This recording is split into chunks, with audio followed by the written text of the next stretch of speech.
Meeting হয়েছিল, মানে এটা সত্যিই আমরা দারুণ এনজয় করেছি।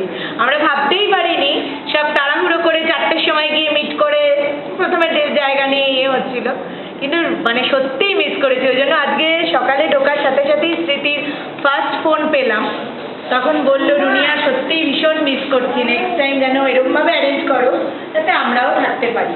তবে মোস্ট প্রবলি জুলাইতে 3 জন আসছে, কমলিকা, জয়মাল্য আর সঞ্জয় দত্ত। তা আমার ইচ্ছা যে কলকাতায় একটা, মানে কলকাতা আমার কিছু দূর নয়, যাদের সম্ভব আর কি একটা করে জুলাইতে ওদের জন্য, যেহেতু ওরাও মানে খুব পুরনো মেম্বার এবং ওদের জন্য একটা কিছু করা উচিত। হ্যাঁ, এটা আমার ইচ্ছা। প্রথমা যে আসবে, হ্যাঁ অবভিয়াসলি ওরা 20-25 দিন থাকবে, তা একটা সবাই ইয়ে দেখে একটা করা উচিত, যেহেতু ওরাও রেগুলার পার্টিসিপেন্ট। এটা আমাদের তরফ থেকে ওদের একটা সারপ্রাইজলি গিফট করা উচিত। এই প্রোগ্রামে আসার পর ভ্রমণের সাথে আমার অনেকদিন বাদে যোগাযোগ হয়েছে, মানে মুখগুলো তো ভুলে গেছি, ভাই আমার নামগুলো ভুলে গেছি, মুখগুলো মনে আছে। আমার একটা জিনিস বলার আছে, বলেন সেটা হচ্ছে আমি যখন আরেকবার ইন্টারভিউ দিই 2002 সালে, এটা ওর কাছে শুনেছি পরে, আমাকে টেকনিক্যাল কোশ্চেনটা কি করেছে আমার সেটা মনে হয়নি, বেসিক না মনে হয়নি। আমাকে এইটারে একটাই কোশ্চেন করেছিল, তুমি কেন আরে কলেজ আসতে চাও?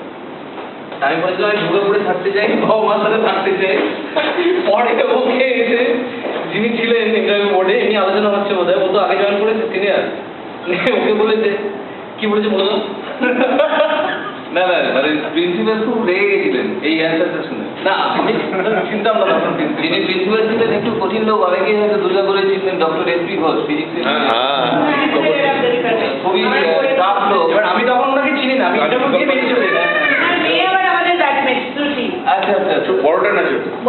তো ওনার কাছ থেকে শুনিনি, বুঝলে একটা ছেলে তাকে জিজ্ঞেস করা হলো যে তুমি টিচিংয়ে কেন আসতে চাইছো, তো একটা উত্তর দিলে বললো দুর্গাপুরে বাবা মা আছে, বাড়ি আছে, আমি দুর্গাপুর ছাড়া কিছু ভাবতে পারি না, ওই জন্যই আসবো।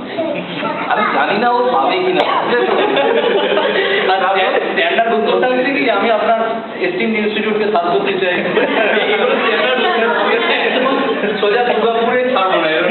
তবে এটা সেই ফলো যেরকম বলেছিলেন, আমি 3 বছর শিলিগুড়িতে এনসিএ করতে গেছিলাম, তো প্রতিদিন মানে মাঝে মধ্যে পেন্টিং লোকে বাস টার্মিনাসে আমরা দুর্গাপুর শিলিগুড়ি বাসটাকে দেখতে যেতাম, সত্যিই তাই, মানে পারতাম না থাকতে, মনে হতো যেন ছুটি থাক না থাক চলে যাই, পরে দেখা যাবে ক্লাস কি হবে। কলকাতায় চাকরি করতে গেছি ওরকম একই অবস্থা, আমি কলকাতায় গিয়ে এখন ডেলি ফিল করি এবং ডেলি রাত্রে এরকম একটা জিনিসই লাগে, কবে দুর্গাপুর ফেরত যাবো। আবার একটাই কোয়েশ্চেন যে কবে আমরা দুর্গাপুর ফেরত যাবো।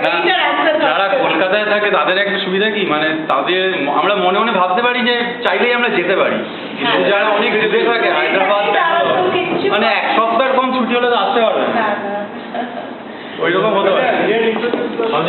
আচ্ছা ঠিক আছে, অনেক বলে বলে যে অলক হাততালি হয়ে যায়।